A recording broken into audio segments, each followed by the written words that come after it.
ಇವತ್ತು ಅತ್ಯಂತ ಮಹತ್ವವಾದ ಒಂದು ಕಾರ್ಯಕ್ರಮ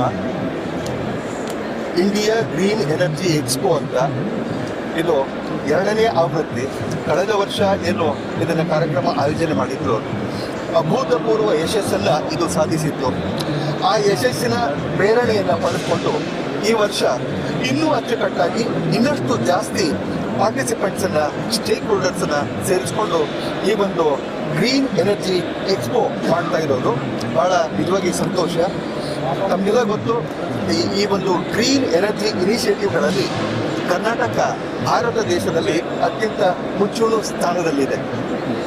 ಮಾನ್ಯ ನಮ್ಮ ಇಂಧನ ಸಚಿವರ ಮಾರ್ಗದರ್ಶನ ಮತ್ತು ನೇತೃತ್ವದಲ್ಲಿ ಮತ್ತು ನಮ್ಮ ಸಮರ್ಥ ನಾಯಕರು, ನಮ್ಮ ACS ಸಾಹೇಬರು, ಗೌರವ್ ಗುಪ್ತಾ ಸಾಹೇಬರ ಮಾರ್ಗದರ್ಶನದಲ್ಲಿ ಅನೇಕ ಹೊಸ ಹೊಸ ಇನಿಷಿಯೇಟಿವ್ಗಳನ್ನು ನಾವು ತಗೊಳ್ತಾ ಇದ್ದೀವಿ. ಈ ಗ್ರೀನ್ ಎನರ್ಜಿ ಇದರಲ್ಲಿ ಬಹಳಷ್ಟು ಅಭಿಮಾನದಿಂದ ಈ ಕಾರ್ಯಕ್ರಮದಲ್ಲಿ ನಾವು ಭಾಗವಹಿಸಿದ್ವಿ. ಮಾನ್ಯ ಗೌರವ್ ಗುಪ್ತಾ ಸಾಹೇಬರ ಪರವಾಗಿ ನಾನು ಈ ಬಂದು ಆ ಕಾರ್ಯಕ್ರಮವನ್ನು ಉದ್ಘಾಟನೆ ಮಾಡಿದ್ದೇನೆ. ಬೆಸ್ಕಾಂ ಕೂಡ, ನಮ್ಮ ಇಂಧನ ಇಲಾಖೆ ಕೂಡ ಅನೇಕ ಗ್ರೀನ್ ಎನರ್ಜಿ ಇನಿಷಿಯೇಟಿವ್ಗಳನ್ನು ಮಾಡ್ತಾ ಇದೆ. ಅದರಲ್ಲಿ ಒಂದು ಹೇಳಬೇಕಂದ್ರೆ ಕುಸುಮ್ ಸಿಯಲ್ಲಿ ಸುಮಾರು 1081 ಮೆಗಾವ್ಯಾಟ್ನಷ್ಟು ನಾವು ಸಬ್ಸ್ಟೇಷನ್ ಸೋಲಾರೈಸೇಷನ್ ಅನ್ನುವಂಥದ್ದನ್ನು ನಾವು ತೊಗೊಂಡಿದ್ದೀವಿ. ಅದರಲ್ಲಿ 730 ಮೆಗಾವ್ಯಾಟ್ಗೆ ಈಗಾಗಲೇ ನಾವು ಏನು ಮಾಡಿದ್ದೀವಿ, ಟೆಂಡರ್ ಫೈನಲ್ ಮಾಡಿದ್ದೀವಿ. ಸೊ ಉಳಿದದ್ದನ್ನು ನಾವು ಇನ್ನೂ ಒಂದು ಸುಮಾರು 310 ಮೆಗಾವ್ಯಾಟ್ನಷ್ಟು, 320-30 ಮೆಗಾವ್ಯಾಟ್ನಷ್ಟು ಇನ್ನೂ ಕೂಡ ಟೆಂಡರ್ ರೆಡಿ ಇದೆ, ಅದನ್ನು ಕೂಡ ಮಾಡ್ತೀವಿ. ಈ ರೀತಿ ಮಾಡೋದ್ರಿಂದ ರೈತರಿಗೆ ಹಗಲು ವೇಳೆಯಲ್ಲಿ 7 ತಾಸು ವಿದ್ಯುತ್ ಕೊಡುವಂಥದ್ದು ಏನಿದೆ, ಹಗಲಲ್ಲೇ ಕೊಡಲಿಕ್ಕೆ ಬಹಳಷ್ಟು ಅನುಕೂಲ ಆಗ್ತದೆ. ಈ ಎಲ್ಲ ಕೆಲಸಗಳು ನಮ್ಮ ಇಂಧನ ಸಚಿವರು ಜಾರ್ಜ್ ಸಾಹೇಬರ ಮಾರ್ಗದರ್ಶನದಲ್ಲಿ, ನೇತೃತ್ವದಲ್ಲಿ ನಡೀತಾ ಇದೆ. ನಾವು ಇನ್ನಷ್ಟು ಹುರುಪಿನಿಂದ, ಹುಮ್ಮಸ್ಸಿನಿಂದ ಕೆಲಸ ಮಾಡಿಕೊಂಡು ಸರ್ಕಾರಕ್ಕೆ ಮತ್ತು ಇಂಧನ ಇಲಾಖೆಗೆ ಒಳ್ಳೆಯ ಹೆಸರು ತರೋ ಕೆಲಸನ ನಾವು ಮಾಡ್ತೀವಿ ಅಂತ ಈ ಮೂಲಕ ನಾನು ತಿಳಿಸ್ತೀನಿ. ಧನ್ಯವಾದ. ಈಗ ಆ್ಯಕ್ಚುಲಿ ನಮ್ಮದು ಸೋಲಾರದ್ದು ಏನಿದೆ, solar scheme, solar SRTP scheme ಅಂತ ಇದೆ. ಅದರಲ್ಲಿ ಮನೆ ಮನೆಗೆ ಹಾಕೊಳ್ಳಿಕ್ಕೆ ಅಂತ ಏನಿದೆ, ಅದು ಸಬ್ಸಿಡಿ ಸ್ಕೀಮ್, ಕೇಂದ್ರ ಸರ್ಕಾರದ ಸಬ್ಸಿಡಿ ಸ್ಕೀಮ್ ಏನಿದೆ, ಅದನ್ನು ಜಾಗೃತವಾಗಿ ನಾವು ಕೂಡ ಇಂಪ್ಲಿಮೆಂಟ್ ಮಾಡ್ತಾ ಇದ್ದೇವೆ. ಅದಕ್ಕೆ ಜಾಗೃತಿ ಏನು ಬೇಕು ಆ ಎಲ್ಲ ಜಾಗೃತಿಯನ್ನು ಮೂಡಿಸ್ತಾ ಇದ್ದೇವೆ. ಮನೆ ಮನೆಗೆ ಹೋಗಿ ಪ್ರತಿಯೊಬ್ಬರಿಗೂ ಪ್ಯಾಂಪ್ಲೆಟ್ ಕೊಟ್ಟು ಇದ್ರ ಬೆನಿಫಿಟ್ ಈ ರೀತಿ ಇದೆ, ಸಬ್ಸಿಡಿ ಇಷ್ಟು ಬರ್ತದೆ ಅನ್ನುವಂಥದ್ದು ತಿಳಿಸ್ತಾ ಇದ್ದೀವಿ.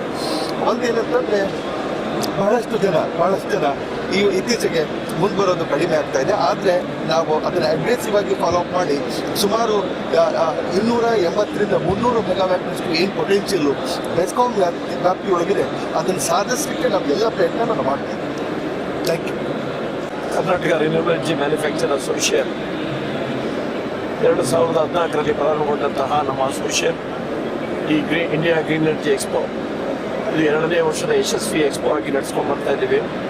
ಇದು ಈ ಕೇಂದ್ರ ಸರ್ಕಾರ ಮತ್ತು ರಾಜ್ಯ ಸರ್ಕಾರಗಳ ಏನು ಮಹತ್ತರವಾದ ಯೋಜನೆ 500 ಗಿಗಾವಾಟ್ 2030 ಒಳಗಡೆ ಏನು ತಲುಪಬೇಕು ಅನ್ನೋ ಒಂದು ಆಂಬಿಷಿಯಸ್ ಟಾರ್ಗೆಟನ್ನು ರೀಚ್ ಮಾಡೋದಕ್ಕೆ ಸ್ಟೇಕ್ ಹೋಲ್ಡರ್ಸ್ಗಳು, ಸರ್ಕಾರ ಮತ್ತು ಫಲಾನುಭವಿಗಳು, ಗ್ರಾಹಕರು ಇವರ ನಡುವೆ ಈ ಬೆಳೆಸುವಂಥ ಸೇತುವೆಯಾಗಿ ಈ ಗ್ರೀನ್ ಎನರ್ಜಿ ಎಕ್ಸ್ಪೋನ ಒಂದು green awareness, solar awareness, renewable energy ಈ ಒಂದು ಯೋಜನೆಗಳ ಬಗ್ಗೆ ಜನರಿಗೆ ತಲುಪಿಸೋದಕ್ಕೆ ಈ ಒಂದು ಎಕ್ಸ್ಪೋ ನೆರವೇರಿಸ್ತಾ ಇದ್ದೀವಿ. ಇದು ಯಶಸ್ವಿಯಾಗಿ ನಡೆಸ್ಕೊಂಡು ಹೋಗ್ತಾ ಇದ್ದಾರೆ. ಹಾಗೂ ಸರ್ಕಾರ ಏನು ಘೋಷಣೆ ಮಾಡಿದೆ, ಈ ಸಬ್ಸಿಡಿ ಪ್ರೋಗ್ರಾಮಲ್ಲಿ ಸೋಲಾರ್ ರೂಫ್ಟಾಪ್ ಸಬ್ಸಿಡಿಯಿಂದ 30,000ದಿಂದ 78,000ವರೆಗೂ 3 ಕಿಲೋವ್ಯಾಟಿಂದ 10 ಕಿಲೋವ್ಯಾಟ್ವರೆಗೂ ಸರ್ಕಾರ ನೀಡ್ತಾ ಇದೆ. ಇದು ನೇರವಾಗಿ ಫಲಾನುಭವಿಗಳು ಅವರ ಅಕೌಂಟಿಗೆ ನೇರವಾಗಿ ತಲುಪುತ್ತೆ. ಇಲ್ಲಿ ಮಧ್ಯವರ್ತಿಗಳದ್ದು ಯಾವುದೇ ಒಂದು ಇದು ಇರುವುದಿಲ್ಲ.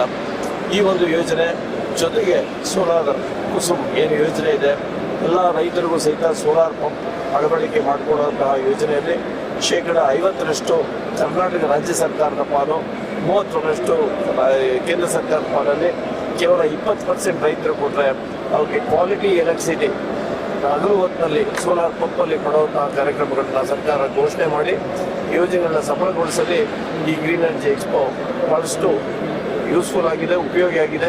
ಪ್ರತಿಯೊಬ್ಬರು ಈ 3 ದಿನಗಳ ಒಂದು ಕಾರ್ಯಕ್ರಮಕ್ಕೆ ಬಂದು ಈ ಕಾರ್ಯಕ್ರಮವನ್ನು ಯಶಸ್ವಿಗೊಳಿಸಬೇಕು ಅಂತ ಪ್ರಿನ್ಸಿಪಾಲ್ ಪರವಾಗಿ ನಾನು ಕೇಳ್ಕೊಳ್ತೀನಿ.